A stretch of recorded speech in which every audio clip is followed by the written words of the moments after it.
Hello students, मैं हूं श्वेता। स्वागत है आप सभी का मेरे इस यूट्यूब चैनल लखनऊ लर्निंग में। लिसनर्स, आज के इस वीडियो में हम आईजीएसटी के बेसिक प्रोविजंस के बारे में जानेंगे कि क्या होता है आईजीएसटी। सो लिसनर्स, आईजीएसटी सबसे पहले तो integrated goods and service tax, इसके बारे में आज की इस वीडियो में हम जानेंगे। जो कि ये जो टॉपिक है लिसनर्स, वो मैंने indirect tax law and account से लिया है। अब आइए देखते हैं कि आईजीएसटी आखिर होता क्या है। सो आईजीएसटी के बारे में बात करेंगे, सबसे बेसिक इंफॉर्मेशन के बारे में कि इसका सबसे बेसिक इंफॉर्मेशन क्या है। तो सबसे पहले ये जान ले कि आईजीएसटी होता क्या है। तो आईजीएसटी को मैंने आपको बताया कि सबसे पहले तो इसका फुल फॉर्म जान लीजिए, integrated goods and service tax इसको कहते हैं। और ये भी एक गुड्स यानी कि जीएसटी का जो इंडिया में है उसी का ही एक पार्ट है, यानी कि कंपोनेंट है। बोला गया है जिसका एम सिर्फ ये है कि वो टैक्सेशन स्ट्रक्चर को सिंप्लीफाई करना और जो हमारा टैक्स क्रेडिट का जो फ्लो होता है वो अच्छे से चले। सो बोला गया कि across the value chain IGST जो है वो पहले तो ये जान ले कि कहाँ अप्लाई होता है। तो आईजीएसटी लिसनर्स अप्लाई होता है inter state supplies of goods and services पर, और इसको गवर्न किया जाता है आईजीएसटी एक्ट के द्वारा, जिसको इनेक्ट किया गया है जीएसटी एक्ट के साइड ही। बोला गया है कि इसके कुछ बेसिक प्रोविजंस होते हैं आईजीएसटी के, integrated goods and service tax के। अब ये बेसिक प्रोविजंस कौन कौन से हैं तो इनके बारे में डिटेल में जानेंगे। तो कुछ बेसिक प्रोविजंस मैं यहाँ पर आपको शो करने वाली हूँ। जैसे कि पहला आप देख रहे हैं स्क्रीन पर, पहला है स्कोप ऑफ आईजीएसटी, यानी कि आईजीएसटी का क्षेत्र जो है वो कहाँ तक व्यापक है, स्कोप कहाँ तक है। तो आईजीएसटी लिसनर्स, आईजीएसटी सबसे पहले इसमें हम जान लें कि आईजीएसटी किस पर अप्लाई होता है, inter state supply of goods and services पर। अब इसका क्या मतलब है, तो इसका मतलब ये है कि जब कोई भी गुड्स और सर्विसेज सप्लाई होगा एक स्टेट से दूसरे स्टेट में, तो हम आईजीएसटी चार्ज करते हैं। और ये वहां लगाया जाता है, मतलब ये दोनों पर लगाया जाता है, चाहे इंपोर्ट हो या फिर एक्सपोर्ट हो। यानी कि बोला गया है कि कोई भी गुड्स एंड सर्विसेज हो, ये हमारे यहाँ पर हो रहा हो या आउट ऑफ इंडिया हो रहा हो, इंपोर्ट एक्सपोर्ट हो रहा हो, ये सब पर लगता है।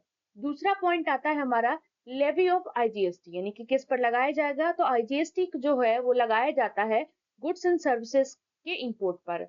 फिर बोला गया है कि फॉर इंटर स्टेट ट्रांजेक्शन, अगर इंटर स्टेट ट्रांजेक्शन हो रहा है तो जो टैक्स है वो सेंट्रल गवर्नमेंट के द्वारा लगाया जाएगा और फिर उसको डिस्ट्रीब्यूट किया जाता है सेंट्रल एंड स्टेट गवर्नमेंट के बीच में।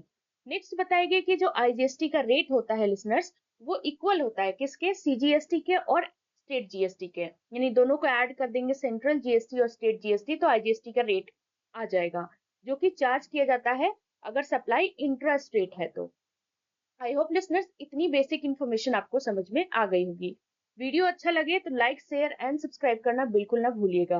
और अगर आप हमारे इस चैनल पर न्यू हैं तो जरूर सब्सक्राइब करें, ताकि आपको कॉमर्स से रिलेटेड हर एक टॉपिक यहाँ पर मिल जाए आसानी तरीके से। तो लिसनर्स, तीसरा पॉइंट की बात करेंगे अब हम। तीसरा पॉइंट बात करता है टैक्सेबल इवेंट के बारे में। तो टैक्सेबल इवेंट जो आईजीएसटी में के अंदर होता है वो किस पर होता है, गुड्स एंड सर्विसेज के सप्लाई पर। वो तब होगा जब दो डिफरेंट स्टेट्स के बीच में हो रहा हो सप्लाई, या फिर दो यूनियन टेरिटरीज के बीच में हो रहा हो। अब बात कर लेते हैं, चौथा पॉइंट हमारा बात करता है किसके बारे में, पेमेंट एंड कलेक्शन के बारे में। कि पेमेंट एंड कलेक्शन कहाँ से होगा। तो जो सप्लायर होता है वो आईजीएसटी को कलेक्ट करता है, जो भी ट्रांजेक्शन के टाइम पर जो रेसिपिएंट होगा उससे।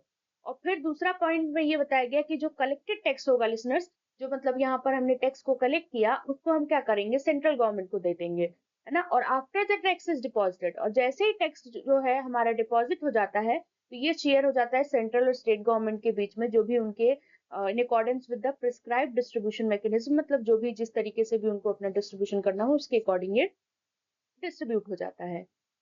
लास्ट पॉइंट है इसमें, लास्ट पॉइंट बात करता है लिसनर्स किसके बारे में, टैक्स क्रेडिट मैकेनिज्म के बारे में।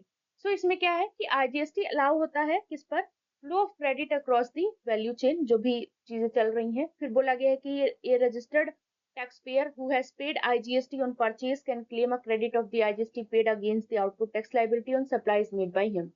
अब ये क्या है, तो लिसनर्स आपने इसकी एंट्री पढ़ी होगी कि किस पर लगेगा। तो जो रजिस्टर्ड टैक्स पेयर होता है जिसने आईजीएसटी को पे किया हुआ है, जब भी वो कोई भी परचेज कर रहा है तो वो क्रेडिट क्लेम कर सकता है, जो भी उसने आईजीएसटी पे किया है किसके अगेंस्ट में, आउटपुट टैक्स लायबिलिटी के अगेंस्ट में, जो भी उसके द्वारा सप्लाई किया गया है। ठीक है, तो इससे क्या होता है, फ्लो ऑफ क्रेडिट होता है, मतलब क्रेडिट का फ्लो होता है इस वैल्यू चेन के क्रॉस में। तो ये बताया गया। फिर नेक्स्ट लास्ट पॉइंट जो है हमारा वो बात करता है कि आईजीएसटी क्रेडिट जो है उसका यूज किया जाता है आईजीएसटी को सबसे पहले पेमेंट करने के लिए, फिर सीजीएसटी को, फिर एसजीएसटी को। इस तरीके से इस ऑर्डर में हम पेमेंट करते हैं। तो लिसनर्स, आई होप आपको इसमें जो भी चीजें बताई गई हैं वो सारी चीजें क्लियर हो गई होंगी। वीडियो अच्छा लगे तो लाइक, शेयर एंड सब्सक्राइब करना बिल्कुल ना भूलिएगा। Thank you.